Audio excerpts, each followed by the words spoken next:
everyone, this is Amy Astro. This week I wanted to introduce you guys to my brand new telescope. She is the Astro 80mm Star-Wave ED triplet. Now isn't she a beauty? And like everything is beautiful, it needs a beautiful name. So meet Astraea. She is the Star-Maiden. So let's get started with the Star-Maiden project.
Alright guys, so we're back inside and it is time for us to build out the Star-Maiden. But let's do a quick recap on the Freedom Project, okay? Now back when we made the Freedom Project here, we had the Astrotech scope along with, I believe this was a Stellar View guide scope with the ZWO 120 MMS, and then we had the ZWO 183 here. And we were using the Pegasus Astro Ultimate Power Box and a Minix mini computer on here. And then we have our Moonlight autofocuser, okay? But if you remember, back when I was building this one up, I had a plan for this one, and this was to be a multi-purpose telescope rig. So I could interchange out the telescope, set up anytime I wanted, and place a different telescope on it, and still maintain the same power supply and computer. So I only had to set those up once and just create profiles for them. So that's what we're going to do for this one here, is we're going to make this build easier than you have ever imagined. So if you need to go back and look at the Freedom Scope to find out how I assembled the bottom part, I'll leave a link in there for you so you can get to it easily. But it is just as easy as me loosening up these two dovetail clamps on the Los Mondes. And, well, first, it's very important to unconnect all of the cabling. And look, there is the Freedom Scope, completely separated from everything here. And what it leaves me behind, let's move this over to the side, okay, is this really nice base platform with two risers and a dovetail clip, my USB Pegasus Astro Ultimate Power Box, and the Minix computer. And it left behind my power cables that would go to my mount, and the two cables for the camera, the power for the fan, and the USB 3. So everything is just right here. It's the meat and potatoes of this next build. Now, all I really need to do is take the new Altair Astro Star-Wave 80mm and ultimately drop it in here. Now, what I do need is to make another purchase here, and I've done that and it's on the way, but I need a longer dovetail bracket on here, and I think I need between 200 and 225 millimeters or so to get me the length that I need to go between these two brackets, and that's because I've stretched them out a good bit. But I'm going to give you guys the general idea of what we're going to do. Now, if you notice here, there's a locking screw on here for the focuser, and it is slightly taller than the current dovetail. Now I can solve this two ways. I can put a spacer bar in here and create an air gap, or I can take the easy route out and rotate the whole focus unit to the other side. So I think that's what I'm going to do. Let's move this over to the side. Okay. And let's just work on this piece here. All right, too much going on my desktop here. Okay. So now let's loosen up the ring clamps. Let's open these up. Okay. And let's just take this whole unit and flip it. Completely legal to do. Lots of people do this. So this is just one easy solution if you don't have any of those riser bars handy to use. Okay. All right. So we'll tighten this guy down.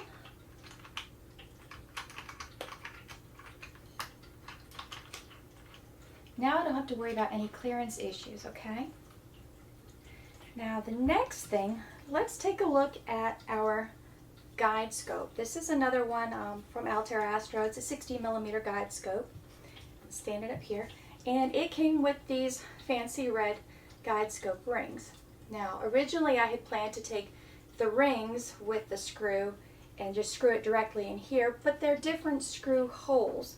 So I need a transition piece, so that means I will just stick with the original rail that it came with.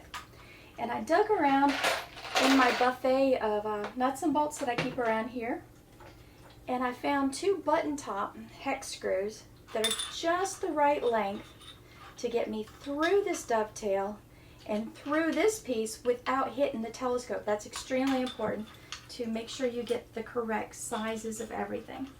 So we're just going to drop those in, okay, and we'll get our Allen key that works with it and get them threaded in. And I'm just going to loosely thread it for right now because I need it to slide back and forth, and well, that wasn't as loosely as I had intended. There we go.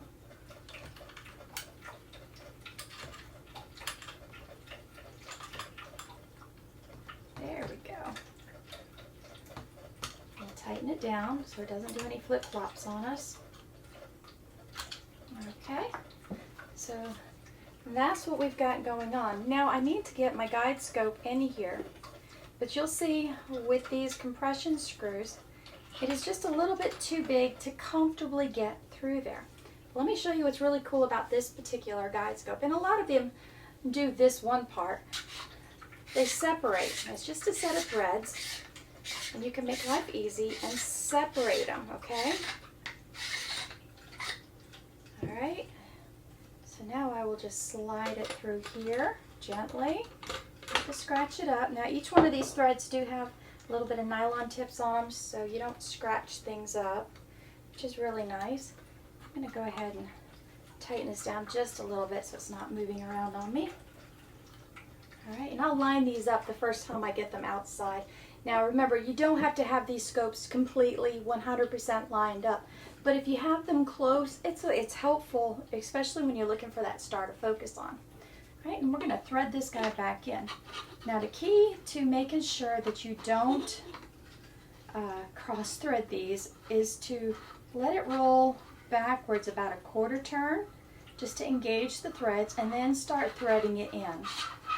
I'm really bad about cross threading, so I had to learn that trick to keep myself from doing that. Okay, so now we're going to tighten that down. Now you'll notice that this particular guide scope doesn't have the standard helical focuser on there, so you're probably scratching your head trying to figure out how we're going to focus it. There is this, what do we call it? It's a thread ring type thing. And once I've got this tightened on, I can take it, there we go, and I can loosen this up and untwist this, and I can get my coarse focus here by getting this out as far as I need to until I see the star showing up in my image, okay, for focus.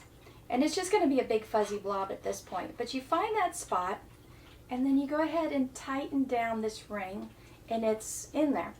So this is the coarse focus. Now to get the fine focus, if we've got another one of those little rings, and let's see, a little bit easier if I turn things so I can handle them here. There we go. Now you can unloosen this, and this piece will thread out or in. And once you find that focus, then you just take this ring, tighten it down until it's snug. And now that focus is in, okay? Now the thing that's really cool about this is since they're threaded and you're not relying on one of these compression type screws to push you down on the helical focuser, which always throws you out of focus just a little bit, this is locked in focus-wise. There's nothing, you know, jiggling around with it. So it's a pretty sturdy focusing method, which I'm really excited to give it a whirl. Okay, so next, let's put the guide camera on, okay? And the guide camera is the Altair Astro GP Cam. It's a USB 2 camera. And they give you instructions right up front. And the first set of instructions you've got to pay attention to is to install the drivers for this particular camera prior to plugging it into your whole setup for that first time, okay? So that's very important here. And I kind of like this guy. I mean, if you compare him to the ZWO, you can see it is much smaller in diameter. It is a little bit longer, but it's smaller all over. So that's kind of cool. I'm going to loosen these compression screws, take out the end cap, take off protective cap, and look, there's a second protective cap, and there's this little camera. And he's just going to pop right on in here, okay? And we'll tighten these compression screws down, okay? And if you look on the end, he's got the USB 2 port and one of those ST4s if you need to use the guiding camera, cable, but I'm using the ASCOM drivers for everything. Now everything's complete in here. It does come with the USB 2 cable and the ST4 cable in here should you need it, okay? Let's close this up.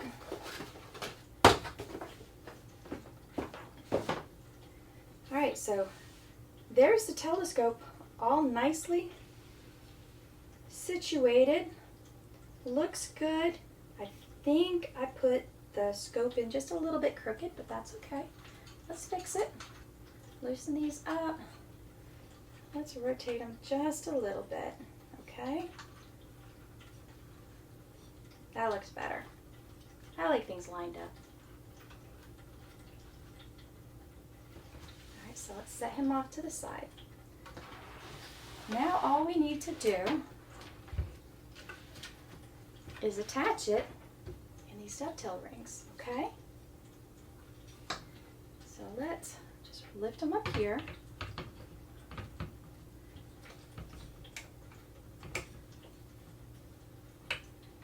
I'm just going to let them slide on in here.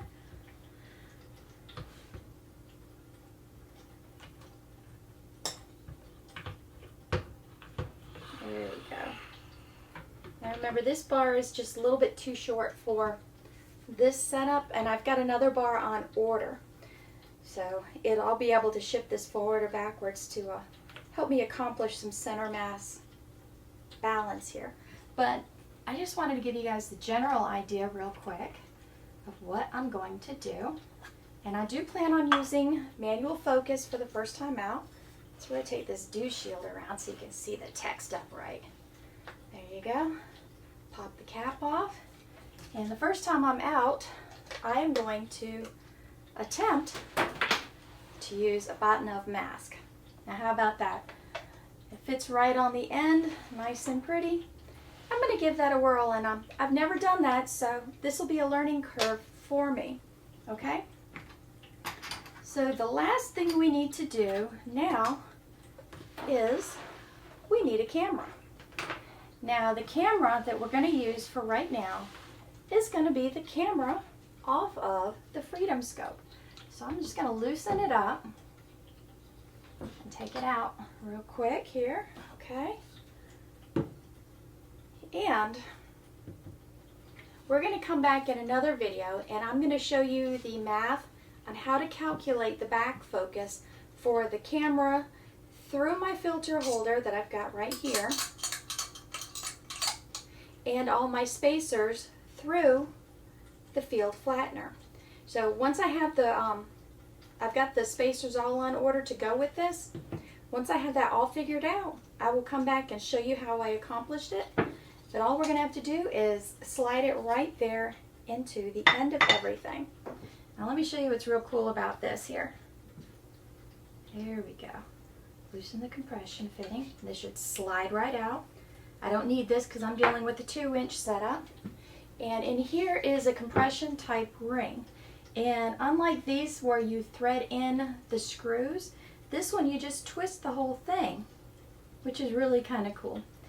And these don't loosen up at all. They just act as a nice little handle, almost like the steering wheel on a ship that you see in the movies. But when I get it all set up, okay, all I'm going to have to do is slide it on in. Let's loosen it up some more. And tighten it down. Just that easy. And this is basically the mock-up that I'm going to go with for right now, of how I plan on everything being when it's all said and done.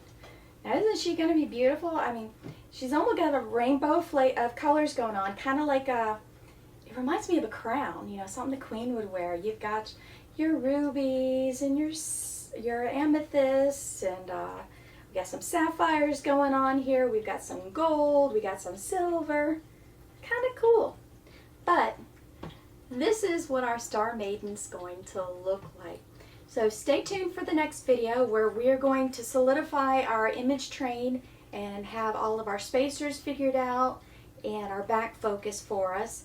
And then we're going to come back and we're going to load the drivers for the GP cam and get everything up and running and ready for the first light out there to catch us some photons. And so you guys want to laugh? I break everything down from creating this video, put away the lights and the cameras, and look what just arrived. Looks like I've got some more playing to do. See y'all real soon. And just so you know, I actually, I kind of pulled off a sponsor this last week.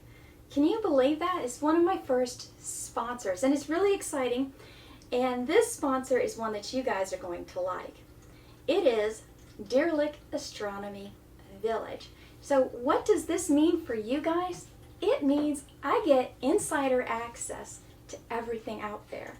I'm going to show you guys where nobody else gets to go, and we're going to have a lot of fun. So that's coming up in the very near future. If you guys want more information about Deerlick Astronomy Village, I will leave a link for it below. They are deerlickgroup.com.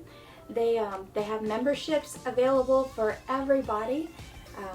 They've got lease lots available for you if you wanted to put up a little a temporary building or something like that. Or even better yet, if you want a home, they have homes for sale, and they've got empty lots so you can build your dream house along with your dream observatory. So come on guys, go check them out at deerlickgroup.com, and I am going to see you all next week with another video that's just it's gonna make you want to drool. Honestly, it's gonna make you want to drool. So I'm looking forward to that. So if you guys like this kind of video, please hit the like button below. Leave me comments of what you would like to see for future videos. Don't forget to hit subscribe and the alert bell so you know when I upload new Astro related material. I appreciate all of y'all, and I look forward to the next video coming out. I'm Amy Astro. I'm wishing y'all some wonderful health, some great, amazing clear skies, and I will see y'all next week. Until then, I love all of y'all. Goodbye, y'all. Well, cat hair. Yeah. Really, guys, keep it attached.